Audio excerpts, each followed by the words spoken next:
everything. So we have Ben, editor and actor in the film, post special effects guy. We have one of our leads. He was probably shaking when he was right there. Alex Morey playing Azuli. How you doing, Alex? Good? I'm doing well, thanks. Good, yeah. brilliant. As we know, we've got Marissa here. I know you camera, I'm moving on now. Then we got Sam, who plays Katie. The way you look so guilty. It's like we got AJ here, the cinematographer. And where's Dan hiding? What up, Dan? Just My involvement is I'm the co-star in the film. There's two main characters that share quite a lot of dialogue. It's exclusively those two in a kind of interrogation scenario, and I'm the investigator, Noizuli. who's that? Who's that? Yeah, what's Detective Noizuli. Yeah. What can you tell me about him? He likes people to stick to the rules. Good guy, bad guy, in between. He believes he's a good guy, but he doesn't really have very much room for tolerance for anybody who has ideas outside of what he believes is right. And what was your involvement in What is dIGIHIRO? Okay, so my involvement were a few things. The first being one of the lead characters. I suppose we're all lead characters, but playing a main character, which is Tia. And secondly was vocalist, adding vocals to some of the tracks. Okay. And so what tracks that you were involved with? I was involved in a few, and I remember adding ad-libs to other tracks, and I'm sure that some of my other vocals are added to other songs. So in terms of the soundtrack, I'd like to think that it was not a majority of it, but there were some tracks with deep meaning that I was involved in. Yeah, there's quite a few. She's free-spirited, free-thinking, this whole Zen type stuff, and he hasn't got any tolerance for that. Why do you think that is?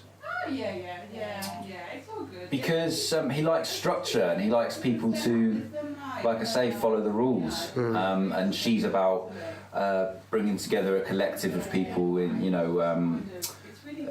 free-thinking people who kind of want to fight against that equally as well. And he doesn't like that. He thinks that's threatening, and the fact that there's these group of people who are doing that, he wants to get to the bottom of that. He doesn't like it. And she's got a lot of the answers. She's the one that's brought these people together, and he's concerned, and on to a level that's quite extreme. You know, he's thinking like, you can't just be doing this for like love and peace. There must be some kind of negative, sinister side to it. Yeah.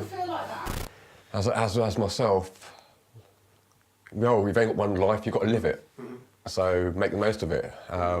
Life's about everything. It's sort of like your experience. Well, I was brought on board to do a video game for this project, which is in hiatus at the moment, but which is under wraps. Don't live in regret. Yeah. Always go out and try and do something and try and experience something.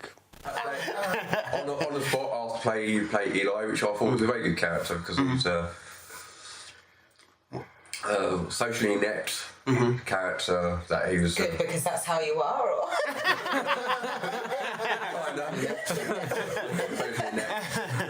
But it's like being locked away for a long time period. He hasn't socially interacted with a lot of people for a while. And actually going into a club where he's actually socially, meeting people and everybody's nice, and he just wants to meet people and just have a good time. The way I took Eli was a very smiley character. So everything in the world, everything was new. So like I've been sort of cast away. I've been socially taken away from society for a long time. And it's been such a time gap of being socially away from people that actually meeting people again was joyful. It was like being a kid and learning, sort of like just being blessed by having people around. Okay.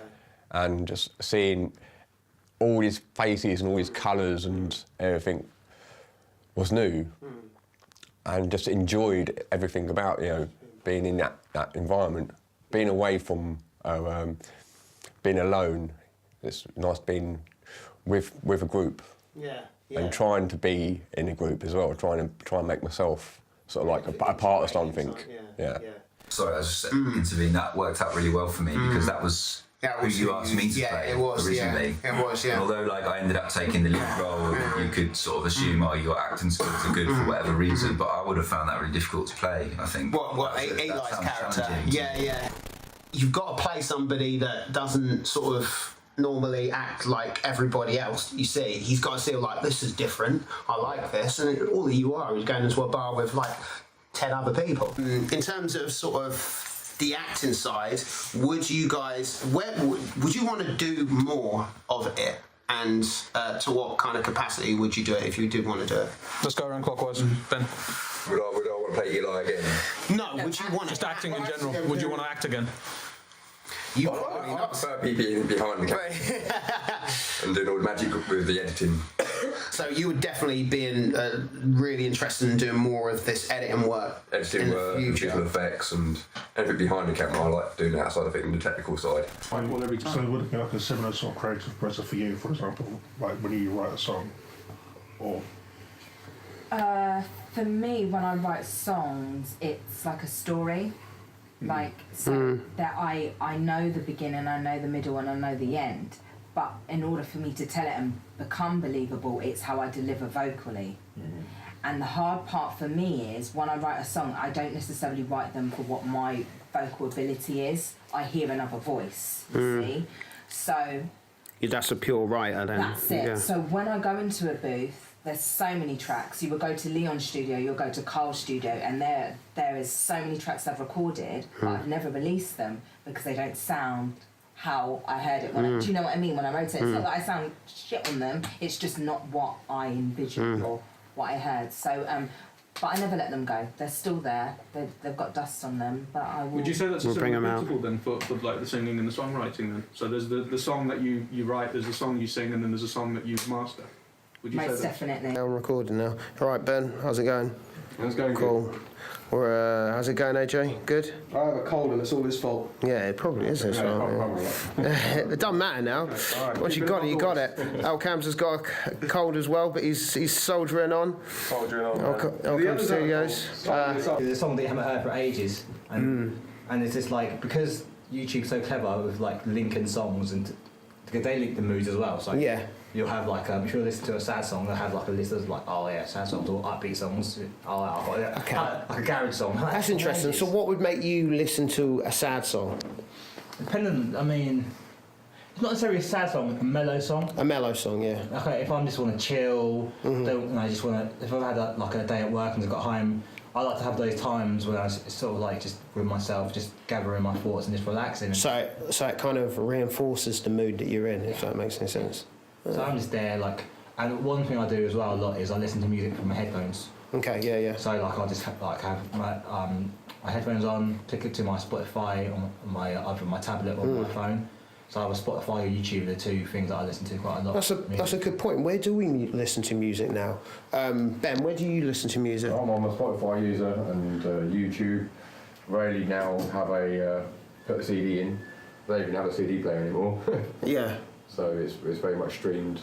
And so streamed, how do you stream it? On your phone or? I stream on the phone, I stream from a PC. Or wherever. I've got a PS4 as well, so it goes for any thing I'm actually using at the time. I'll be listening to music.